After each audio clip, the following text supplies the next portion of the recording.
चितन रे पुरनी चितन रे आगे आयो ता चेता साकम चेता अब उपजा पुरनी दा चेता साकम चेता अब उपजा पुरनी Sanvu.com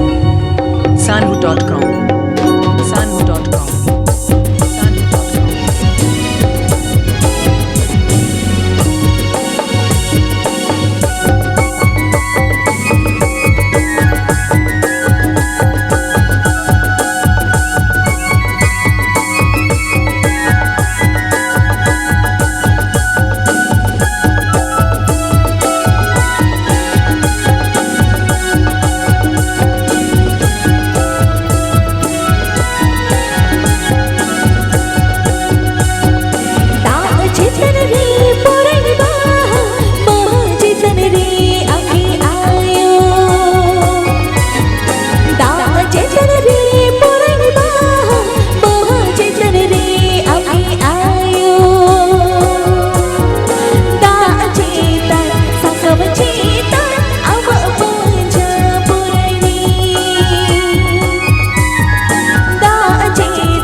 Sanvu.com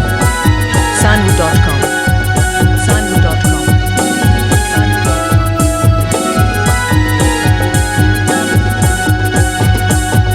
चेहल चेपीन नो धरती रे हम तब ओ पीलीला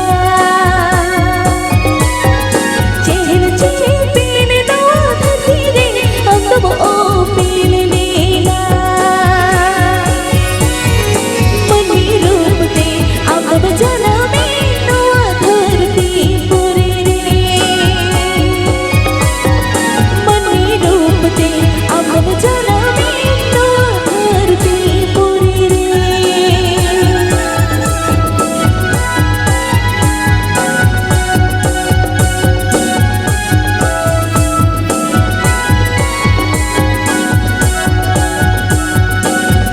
ताला रे चिचित चेके नीलो काना पुरनी ताला रे चिचित चेके नीलो काना पुरनी मनी रूप रे नोआ धरती रे अब ओ पीलीला मनी रूप रे नोआ धरती रे अब ओ पीलीला Sanvu.com Sanvu.com